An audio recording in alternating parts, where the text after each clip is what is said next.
Go to sleep, you weary hobo.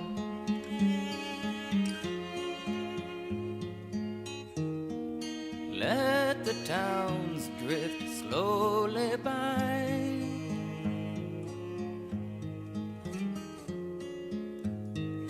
Can't you hear the steel rail humming?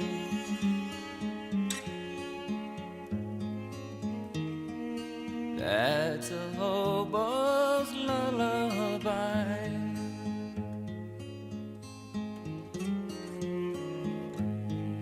Do not think about tomorrow.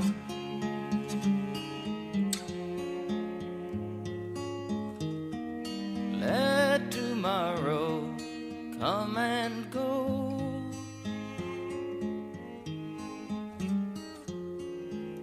Tonight you're in a nice warm boxcar.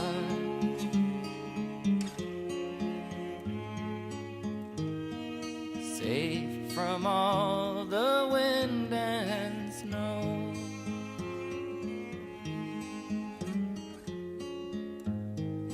I know the police cause you trouble.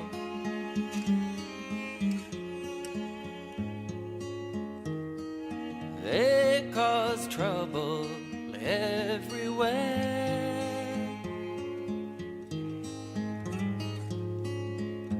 But when you die and go to heaven,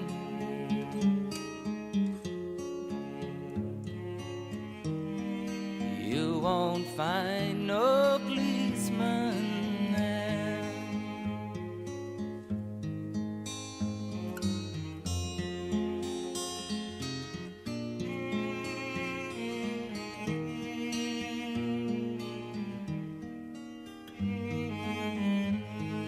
I know your clothes are torn and ragged.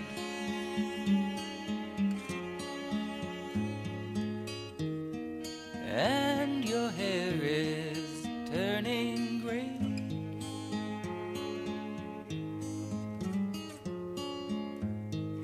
Lift your head and smile at trouble.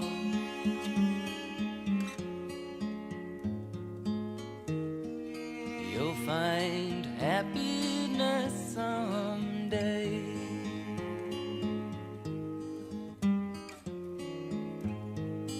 Go to sleep, you weary hobo.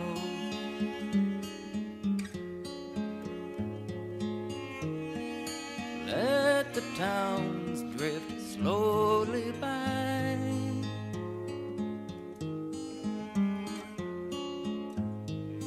Don't you feel the steel rail coming?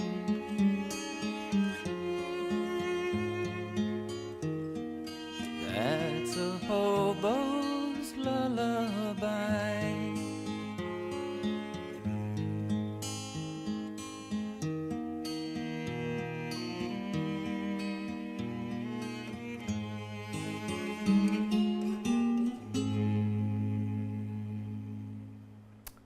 That's the Hobo's Lullaby, sung by Arlo Guthrie.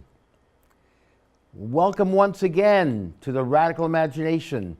I'm your host, Jim Bretos. I'm a sociologist who's taught at John Jay College and Yeshiva University here in New York.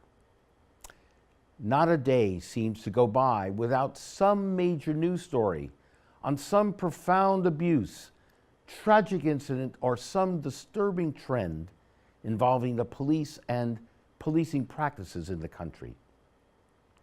In just the last few days, the New York Times carried three major stories that were prominently headlined. The first read, "On the trail of a death in Baltimore, family is left in the dark after a teenager is fatally shot by the police." Another one read, "Where police cameras and web users see and are watching you, police secrecy law unchanged." And the third read, "Despite vows after Eric Garner's death, the disciplinary history of police officers still cannot be disclosed." These are just the tip of the iceberg of stories, the few that eventually gain national and international notice. And of course, there are the countless daily cases that never see the journalistic light of day, that many of us never become aware of, even in our local communities. In the face of a society that increasingly finds itself incapable of bringing about a progressive and transformative world of radical love, economic and political justice, more and more of us, disproportionately poor and people of color, come up against an increasingly technologically militarized, over-policed criminal justice reality. Increasingly, these forces seem to be operating to manage or make sure that true radical and progressive yearnings and change never come to fruition. These structures and policies included and continue to include blatant acts of police brutality and killings, punitive cruelties of mass incarceration and solitary confinement, and racially class-directed policies such as stop and frisk, wars on drugs, and broken windows. These practices continue to wreak havoc and misery on millions of people's lives, as well as increasing strains and pressures on the lives of many police themselves as they're thrust into impossible situations. Further disrespect for the police and the law itself is a byproduct of this toxic, interactive brew that many politicians and law and order authorities are slow to realize. It was not until the 1830s that the idea of a centralized municipal police department first emerged in the United States. More than 100 years earlier, in 1704, the colony of Carolina developed the fledgling United States First Slave Patrol, which consisted of roving bands of armed white citizens who would stop, question, and punish slaves caught without a permit to travel. The way the patrols were organized and maintained provided a later framework for preventive rather than reactive community policing, particularly in the South. More modern, centralized, and bureaucratic police departments have focused on the alleged crime-producing qualities of the so-called dangerous classes, the economic underclasses. They came to believe that crime could stop before it started by subjecting everyone to surveillance and observation. The concept of the police patrol as a preventive mechanism control routinized the insertion of police into the normal daily events of everyone's life, a previously unknown and highly feared concept in both England and the United States. Patrols in the North also became useful for breaking up labor strikes and those who were agitating for better working conditions and rights of collective bargaining. Our guest on the Radical Imagination today has been in the forefront and cutting edge for criminal justice and police reform for over 40 years in New York and around the country, fighting to ensure that repressive, outrageous, and fear-based criminal justice and police practices and trends don't become acceptable, routinized, and the new normal. He's been an activist, community organizer, educator, political policy advocate, and political candidate. He served as the executive director of the Correctional Association of New York, a progressive candidate for mayor of New York City in 2017, and founded the Police Reform Organizing Project, PROP. PROP has dedicated itself to exposing discriminatory and abusive practices of the New York Police Department that routinely and disproportionately affect our city's low-income communities and people of color. He's what Cornel West would call a long-distance love warrior, attempting to build a world where justice would be what love looks like in public. Now, before we meet Bob, we're going to have a very short little clip of Charlie Chaplin as the little tramp being chased by the police in the circus.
Charlie Chaplin is a little tramp. Bob, it's great to have you here once more. Good on the to Radical see you, Imagination. Jim. It's great. As I mentioned to you before we Yeah. were speaking, Charlie Chaplin was a favorite of my old man's.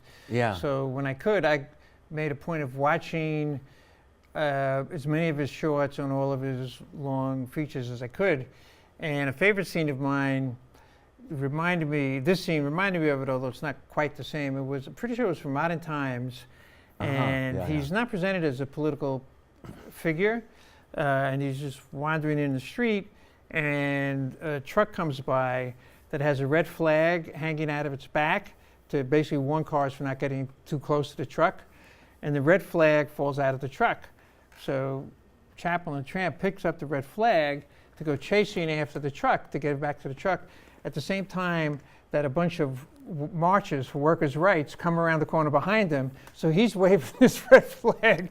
The marchers are coming up behind him, and the cops, of course, think he's the leader of the march and of the protest. So he becomes this political figure. Yes, he does. Well, he is inadvertently. He's clearly a political figure, whether the tramp himself recognizes that he is emblematic of a social class and of the fighting spirit of regular people, common people, the lower classes, dealing with so many different of life adversities, often represented by the cops and law enforcement, as in that clip. Yeah. And he was universally loved, Yes. right? I mean, the great mass of people. I mean, I think that has to be mentioned, right? I mean, he was just beyond he was famous and truly and loved. Right. My old man was working class, Sicilian, Lower East Side guy, and he, and as far as I could see, his friends and all the members of the family just loved Chaplin, laughed at Chaplin, and he spoke to them. And he spoke to, I think, their own sense of being beleaguered people and people not sufficiently valued by the larger society, but because of this fighting spirit, because of this enormous good humor and physical agility, Absolutely. we're going to survive. Yeah. Absolutely.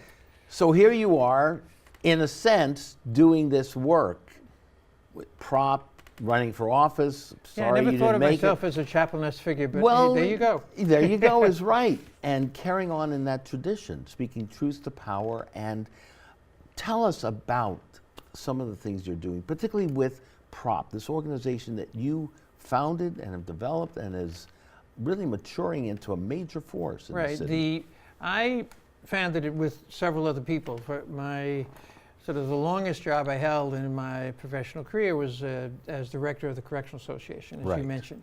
And the Correctional Association focused on conditions of confinement in state and local facilities in New York. Watchdog agency, yes, right? And we also did organizing around issues that affected the use of prisons. So we were a central coordinating organization to something that we know the people call the Drop the Rock campaign, which promoted the repeal of the Rockefeller drug laws. So we got involved not only strictly conditions of confinement, but again, policies and practices that affected the way our government and society used prisons. When I left the Correctional Association in 2011, so now a little more than 7 years ago, I didn't want to retire. I wanted to focus on an issue that I thought, at least up until that time, was not getting sufficient attention from advocates and organizers, and certainly from the larger society, and that was abusive and discriminatory policing on the part of the NYPD. And right around the time we founded PROP, a lot of attention began to be focused on stop and frisk as a tactic, and a lot of organizing went into the mobilization of people and eventually the press and politicians to significantly cut back on the use of stop and frisk. Which ironically, well, I was involved with Cornel West at about the same time that you started PROP. So we were, hadn't met each other then, but we were working the same way. I think a lot of people worked on that issue. Absolutely. The problem, and we at the PROP were concerned about it at the time of the organizing about stop and frisk, although we also participated in the organizing, was our concern being the NYPD and whoever the mayor was could significantly reduce the use of stop and frisk without changing the fundamental approach to law enforcement, which is basically what's happened. In 2011, the peak year for stop and frisk, the NYPD reported over 685,000 stops that year, which is almost 2,000 stops a day. 87, 88% New Yorkers of color. It was a blatantly racist practice, a blatant example of over-policing, and eventually lost whatever popularity and credibility it had. There was a successful lawsuit against it, where the judge determined that it was an illegal and unconstitutional practice.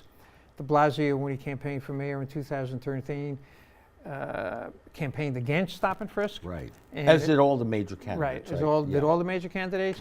But he willy-nilly became sort of the leading recognized proponent, largely because of a TV ad featuring his son Dante. De Blasio has 2 black children because he's married to a black woman, and his son Dante was a teenager then and was adorable, huge afro, 15 or 16 years old. Looked at the TV camera and said, words to the effect, vote for my father, Bill de Blasio, because he's going to put an end to stop and frisk. So when de Blasio was elected, a lot of us were hopeful in his mayoralty, not only because of his strong positions against stop and frisk, but he was saying other critical things about policing practices. And he turned out to be an enormous disappointment. He's basically, not basically, has enthusiastically, publicly embraced broken windows policing.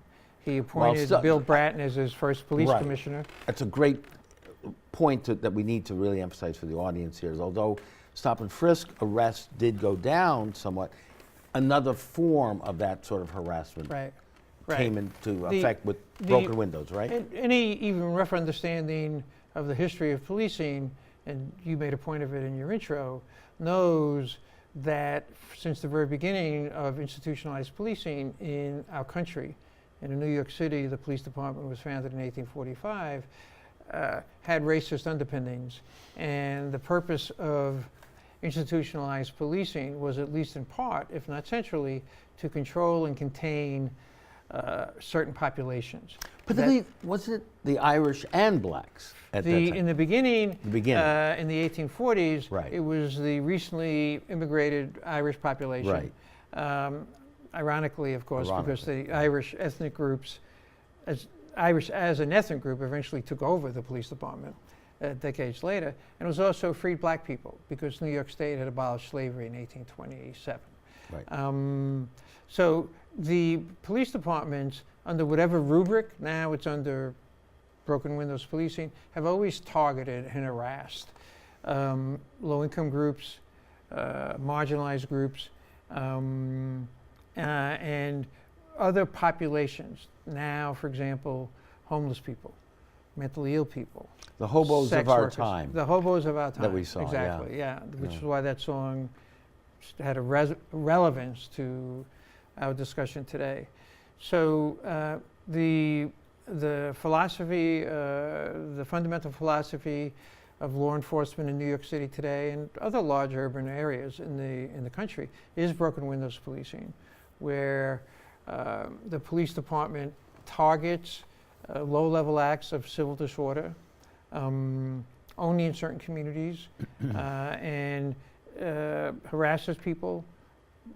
Stop and frisk still being used, although in a much more limited way than previously. Preventive policing, right? Well, or tell us what that means. They call it proactive policing. Proactive, right. And the problem with proactive policing, there are a number of problems with it, but the criminal justice system was created and really is structured to be a reactive system. A crime is committed, then there is a response by the criminal justice system to that response. What broken windows policing introduces, and again, all the tactics over the years that targeted and harassed low-income people of color and other marginalized groups, was a form of proactive policing. We were going to target them, we were going to surveil them, we were going to harass them, even if they weren't doing anything wrong, or if they were engaged in activities that we would totally ignore in well-to-do communities or in white communities. Because we feared them. Right. a Well, fear-based system, yeah, right? I think that is, I think, part of the thinking that certainly was foundational at the very beginning of these kind of policing methods. But now it's, I mean, in my view, it's also become a form of bureaucratic inertia. This is the way we've always done it. And we've done it in New York City since 1845. So Normalized. right. It's completely normalized and completely integrated into the daily life of the city and also into the daily life of how the criminal justice system operates. For example, one of PROP's main activities is our court monitoring project, where we go into the arraignment parts of the criminal courts of the 4 major boroughs in the city to see who's being arraigned at a particular day, at a particular time of day. The importance of that is everybody gets arrested in New York City has to be arraigned. So if you do that kind of court monitoring on a consistent enough basis, as we do with PROP, you'll get a very good idea of NYPD arrest practices. So you randomly pick a particular court? Right. It's either one of the, it's the Bronx, Manhattan, Brooklyn, or Queens. Bronx, okay. The other advantage in focusing on arraignments is it goes on, the arraignments are held every day Right. in every borough usually start about 9:30 or 10 in the morning and go to 1 the next morning. So you can pick almost any time of day when you could have volunteers or representatives of PROP go into an arraignment part and you'll see what's going on. And there's no particular credential you have to have in order to enter an arraignment part open to any member of the public. And what we see consistently that between 85% to 100% of the people being arraigned are people of color. It's clear that most of them are low income, most of them are represented by public defenders, and particularly in the misdemeanor arraignment parts, which is what we focus on, nobody is charged with a dangerous or predatory offense. So suspended license, marijuana possession, petty larceny, fare evasion, something called possession of a weapon in the 4th degree, which means that you have in your possession a knife. And the way the law reads, I'll just give a quick example of how bogus these practices are. The way the law reads, the law prohibits something called a gravity knife, which when you and I were younger, Jim, we called a switchblade, something that you could flip your wrist and open. What people are arrested for consistently, we've actually never seen anybody arrested with a weapon or tool that fits the description of a gravity knife. The cops arrest people who are in possession of, the best term for it is a utility knife. It's often used for work, so cops arrest handymen, they arrest bartenders, they arrest carpenters, literally. People who are depending on this tool, cab drivers, to do their work. And these aren't gravity knives because you can only open the blade with your hand. But the cops arrest people for it, the DAs prosecute people for it, and for example, de Blasio and Cuomo, 2 main Democratic politicians in our state, support that law. But practices today on an everyday basis are targeting low-income people of color, subjecting them to either getting tickets or being arrested, so being deprived of liberty, even if they were released at arraignment for a certain period of time. And then there are the collateral consequences that follow those arrests because you become criminalized, you develop a criminal record, harder for you to find jobs. You could even and you're fined. Right, you're fined, often fined. Considerably. And for low-income people, for all of us, it's a burden, and particularly for low-income people. So it's a system that to get back to how I got started in this has been normalized, the term that you used, and to the extent that it goes on every day, we try to generate protests, and there are some protests that different groups, including us, raise against these practices, but it's not a widespread express concern on the part of the public. to object to these practices, Why even not? though they're blatantly Why not? racist. Even Yeah, I think it's there. Have they been so pacified by part it, of or it is feeling that nothing part can of be it done? is that it's normalized. Right. So, for example, my guess is in the South, for the 90 or 100 years that Jim Crow was applied, the notion of black and white people drinking at different water fountains got so normalized that for many, many of the years nobody questioned it until the Civil Rights Movement came. So the kind of practices that I'm describing have become normalized to the extent that even when there are some sort of just really deeply absurd things that happen. For example, we were doing court monitoring in Queens sometime last month, and the police had arrested somebody who had an open warrant from 28 years ago, 1990.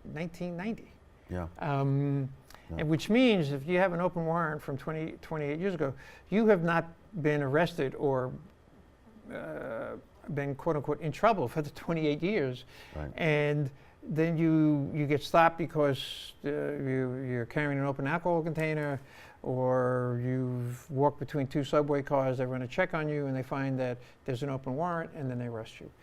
And there was no reaction on the part of the judge, the DA, or the legal aid attorneys for just how, deeply fucked up this is, and also absurd and unjustifiable on any basis. And of course, it was the victim of that was a middle-aged Latino man, because almost all these practices, these absurd practices, these purposeless arrests are inflicted on people of color. So I think one is the normalization of it.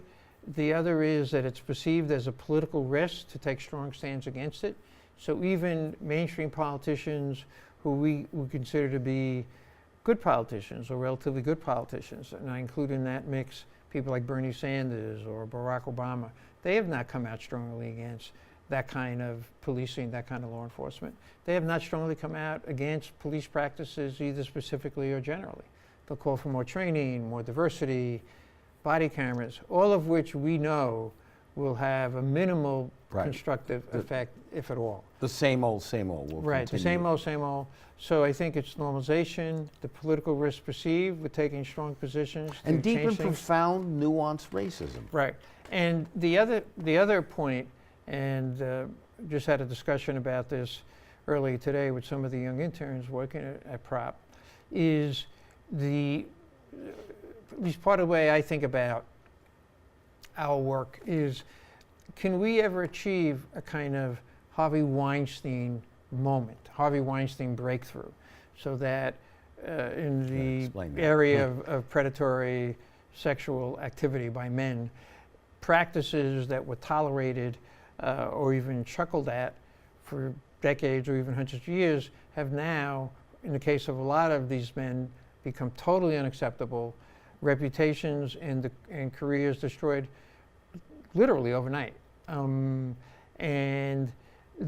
But what in the conversation with the prop interns, what we all recognize is the population, and particularly initially, that drove the Me Too movement were sympathetic, sometimes famous white women who had been clearly abused.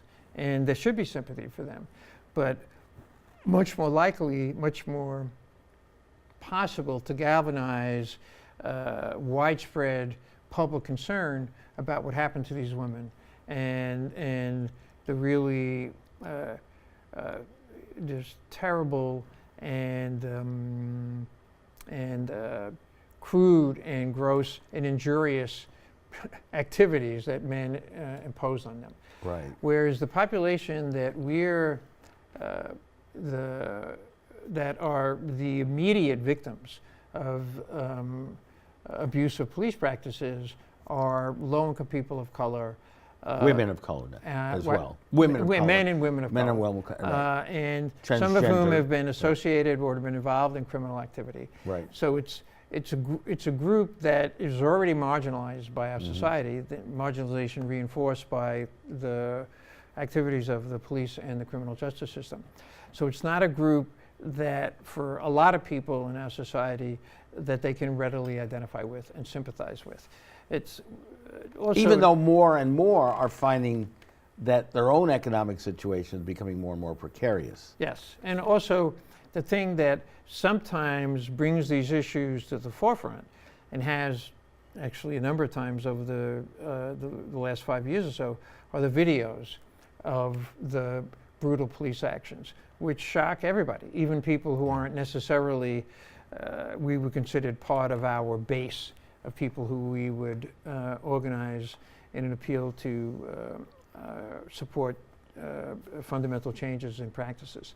So the videos have helped make people across the country more aware of bad policing and the terrible effects that it can have.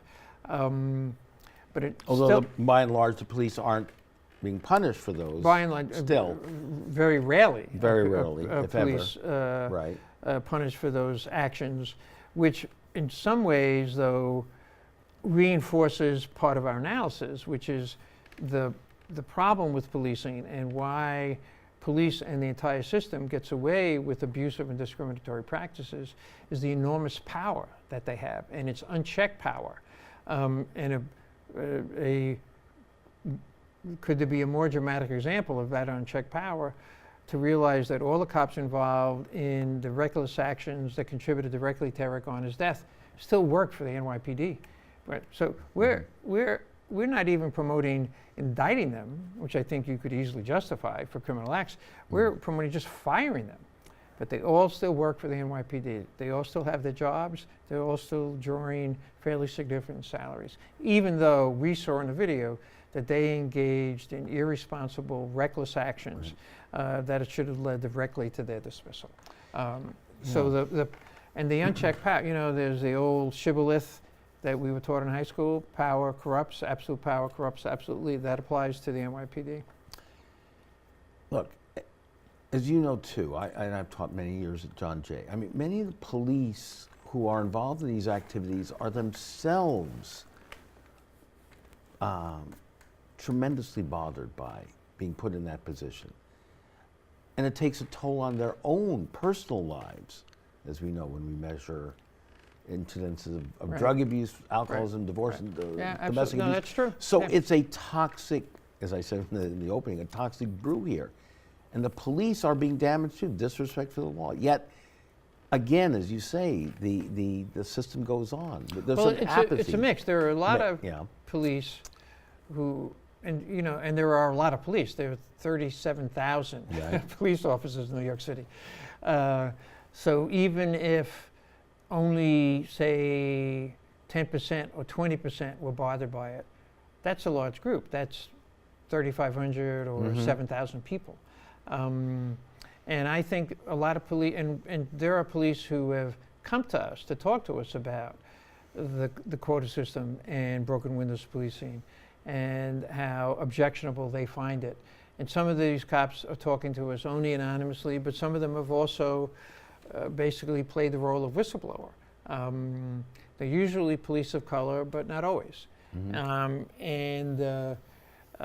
there are some cops who clearly completely embrace and endorse these practices, and Very gung-ho toward them. and our judgment is that there are some people attracted to being police officers because they already have racist tendencies and statistic tendencies that are part of them, even if Or they're not desire aware to of that. have power over people.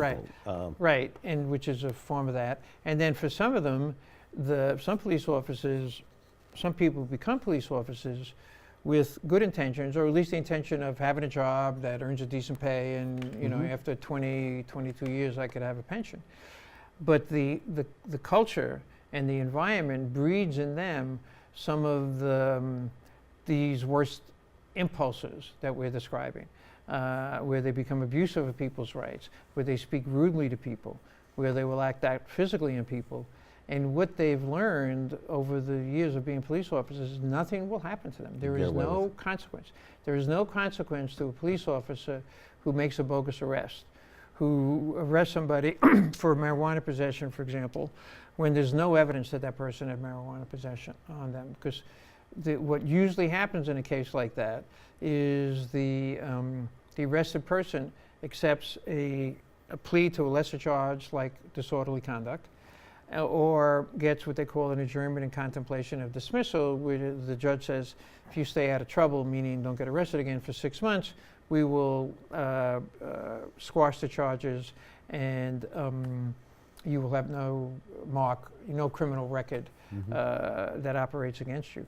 And people will accept that outcome because it gets them out from under the criminal justice system without any other negative effect other than the experience of being arrested and being charged with a bogus offense. And even if the person sues the city and wins, let's say, a settlement of 15 grand to 25 grand, nothing happens to the individual officer.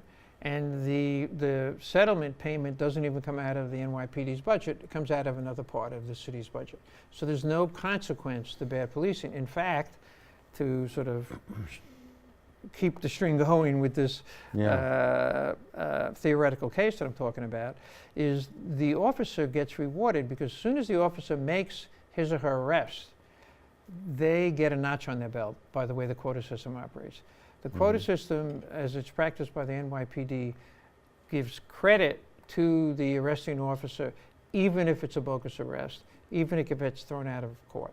Somewhat a sign that somehow he's doing his job. Yes, right. He's being productive. And the Civilian Review Board role in this is negligible. Minimal. It's minimal. And someone once said to me, for a watchdog, they're a chihuahua, or they're a lapdog.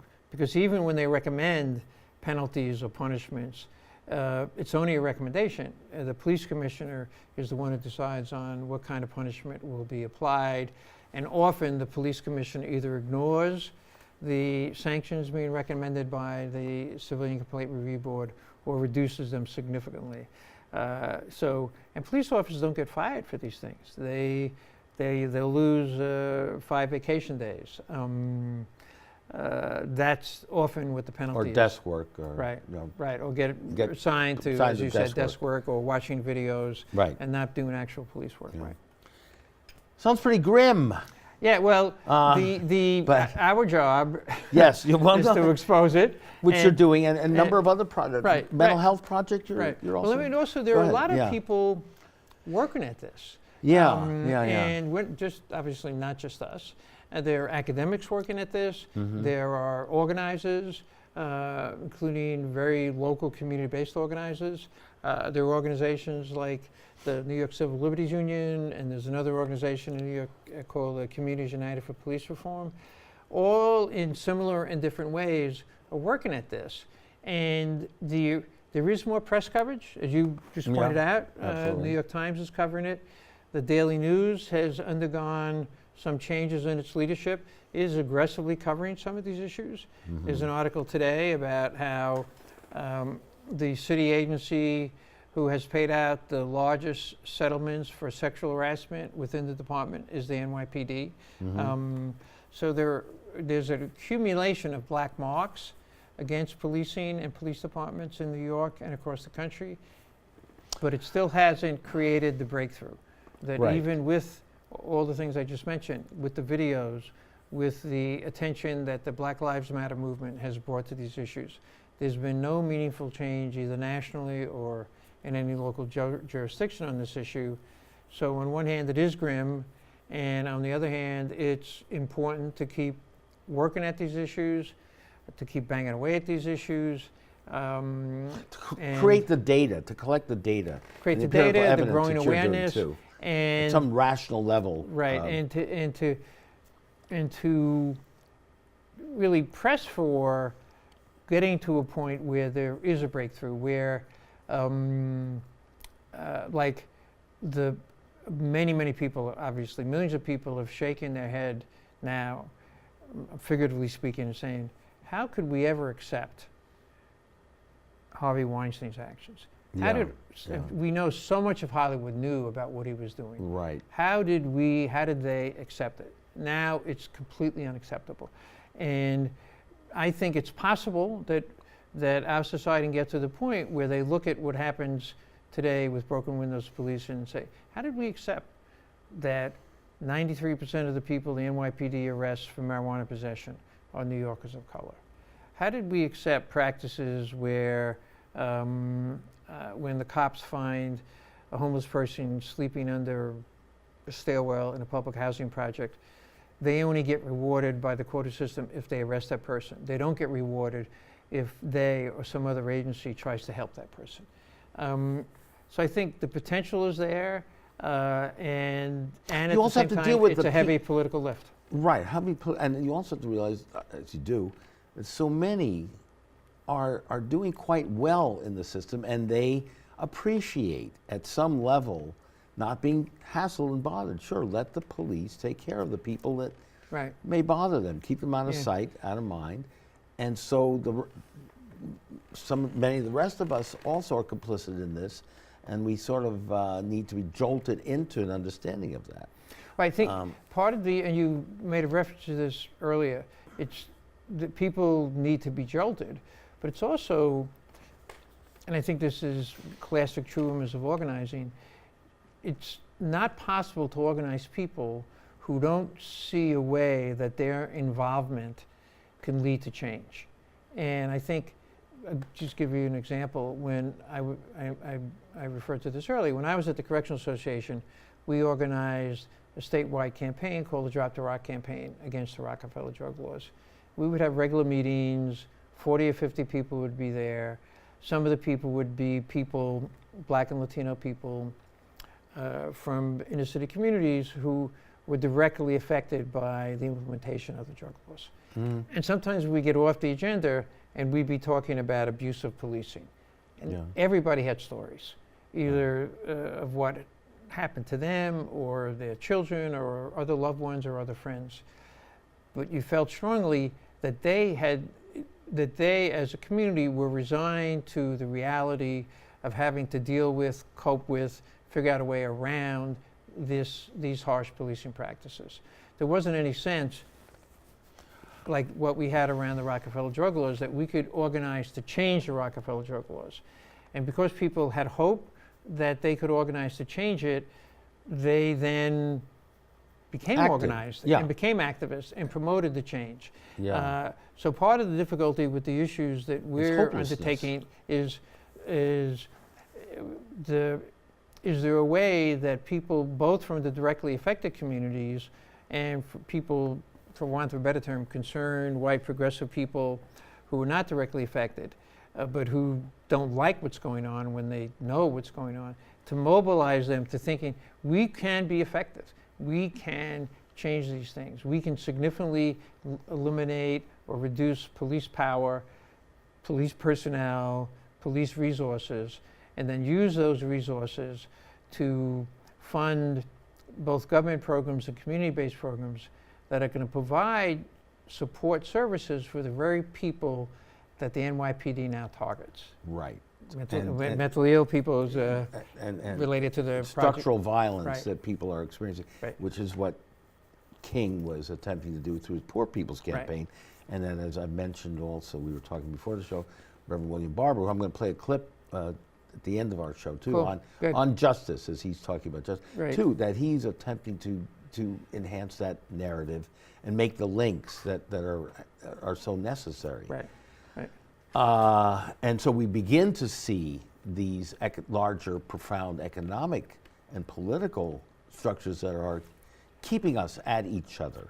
Keeping us segmented, keeping each other at each in oppositional postures, but also not providing the help that, so, I mean, I use this example of the cop getting rewarded because he or she arrests somebody who's a homeless person, rather than getting help for that person. And because the resources aren't being directed to the sort of help that they actually need, so we leave it to the cops. And who also are resentful at some level too. Throw it at us, you know. What are you supposed to do? We've seen several times in our court monitoring work that the police have arrested someone who's stolen food. And when you hear the specifics of the case, like one example is an elderly Black woman who stole a package of ham and eggs from the Harlem Pathmark. Yeah. And she's not stealing that to sell on the black market. She's stealing that to be hungry. So because she's hungry. So Right. the response to her actions should not be to arrest her. She's already hungry, and then you're hammering her by subjecting her to an arrest, depriving her of her liberty, subjecting her to the embarrassment. The response on the part of society should be, let's help her. Rather than punishment. Right, and exactly. retribution. Right. The way we sometimes put it is help rather than hurt. And this hour is flying. I wanted to get in a couple of a question too. Okay, so you ran as a progressive candidate for mayor. Yes. What experience did that give you in terms of increased insights into the dysfunctionality, if you will, of the system? I'm embarrassed because I'm an old guy. Lived in New York City all my life. Yeah.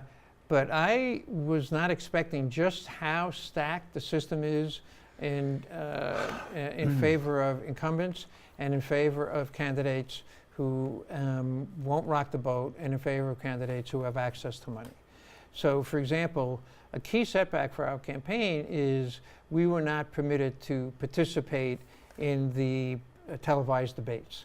And the reason we couldn't participate is we didn't raise enough money. The basic criteria for whether you participate in debates is if you raise $175,000. And some people think, well, you know, that should be easy for you to raise. It's not easy for you to raise if you don't know wealthy people, and I don't know wealthy people, and you're running a campaign that is raising some issues that would be considered radical, or where you're promoting fundamental change in current practices. You can't get your message out. Right. In a way that you really could then get more money, and that you could be a more viable candidate. And so not being able to participate in the debates, what eventually happened is the debate was between televised debate between de Blasio and Sal Albanese, and that was it. So and there were a couple other candidates, and I was the only candidate who was really coming at de Blasio from his left and raising what would be traditionally progressive criticisms of his policies and practices, especially around police, but not only around police. That didn't get a proper hearing. So he didn't have to defend those practices, and the ideas, the proposals that we were making that we think a lot of people would support, even though they might be considered quote unquote radical, didn't get a proper hearing. So travesty of the democratic process. It was. I mean, it's almost a cliche to say it, but it was a mockery of the democratic process. It's not really democratic. It's not a level playing field, and it really aggravated me on two bases. One is I didn't know that. In other words, I assumed if I got enough petitions that got on the ballot, I'd be in the televised debates. So I didn't know in beginning the campaign that we'd had to raise $175,000. And then I also was flummoxed by, how do you defend that? I mean, how do you claim that this is a progressive system that we've created for publicly financed elections when the only criteria for whether you participate in a televised debate is if you raise a certain amount of money? Well, but now that you know, next time. Next time. Well, I won't do it unless I know I can raise the money to be in a debate. Right. But listen, in the few seconds we have left, tell our audience how they can get in touch with you, perhaps even volunteer, intern at PROP. We're Police Reform Organizing Project. Right. We have a website, the policereformorganizingproject.org. People can email me directly, rpaganji@gmail.com, rpaganji@gmail.com. People can call me, 917-327-7648, 917-327-7648. And if you Google us, we'll come up. And we depend to a large degree on volunteers' work. As I mentioned earlier, we have 30 volunteers, mainly young college students who are interning with us this summer. But we welcome volunteers of all vintages. Absolutely, absolutely. And sizes and shapes. So thank you, Jim. Thank you. So continue the struggle, Bob. You're doing a terrific job. Appreciate that. Thanks for giving me a forum. Thank you so much. Okay. And we now will turn to a brief clip with Reverend William Barber on justice. This is Jim Vredos. Thank you so very, very much for joining us here on The Radical Imagination. Thank you, Bob, again. Thank you, Please Jim. get in touch with Bob and help us out on all this. Right. Welcome your support. We welcome your support very much. Thank you again. We'll see you next week on The Radical Imagination. Here's Reverend William Barber. Hello, Impact. Assalamu alaikum. Shalom. And peace be unto all of us. Got a call through our president, Salam. Let's give him a hand tonight. Tonight, I want to talk about the demand or the need for moral clarity in the midst of our moral crisis. Impact has been taking on the crisis for some 17 years. Right now, we're in the middle of a tax plan, and I love what Impact Statement has done because you all have the right message. Every great religion tells us that the deepest values are caring for the poor, the sick, the marginalized, the immigrant, the stranger. I believe that the Quran says in one place, the believers, both men and women, are in charge of and responsible for one another. They all enjoin in the doing of what is right, and they must forbid the doing of what is wrong. Ezekiel 22 says your politicians are like wolves, prowling and killing and rapturously taking whatever they want, and your preachers cover up for the politician by pretending to have received visions and special revelation. They say this is what God says when God has said no such thing. Extortion is rife, robbery is epidemic, the poor and the needy are abused, outsiders and immigrants are kicked around at will and have no access to justice because your politicians and your preachers are saying things that God has nothing to do with. And when I hang around and meditate on that brown-skinned Palestinian Jew named Jesus, Jesus said, the Spirit of the Lord is upon me, for he has chosen me to preach good news to the poor. And the word poor there is a Greek word, patokos, which means those who have been made poor through economic exploitation and colonism. He has sent me to announce pardon to the prisoner, recovery of sight to the blind, to set the burdened and the battered free, and to announce that this is the year for everybody to be accepted, regardless of their race, their color, or their gender. That is the Jesus I follow. And I do not know the other one. The reality is, from the Quran to the Hebrew scriptures to the New Testament, anything less than this biblical witness for justice and love and mercy is a heretical attempt to hijack faith and use it in the service of domination and oppression. It is an abdication of a basic responsibility of faith. It is theological malpractice, a faith that says nothing and let alone does nothing, while people are treated like things and corporations are treated like people, is a heretical form of hypocrisy. The only way you can get to that kind of faith is it has to descend from slaveholder religion. That's the only way you can be so loud on the things that God is so quiet on, and so quiet on the things that God is so loud on. We must have moral dissent, because our deepest faith traditions and constitutional traditions have been hijacked too often to serve greed and racism and lies. And because of that, we must raise our voice like the prophets and cry loud and spare not, and declare that in this moment, silence for us is not an option. Those are all moral issues, not left versus right or Democrat versus Republican, but it's about what's right versus what's wrong. We must come together, not to save a party, but to save the soul and the heart of this nation itself. We cannot give up on this democracy, not now, not ever. There's some scriptures that Muslims and Jews and Christians honor. One is the Psalms. And in the Psalms, it says, the stone that the builders rejected can become the chief cornerstone.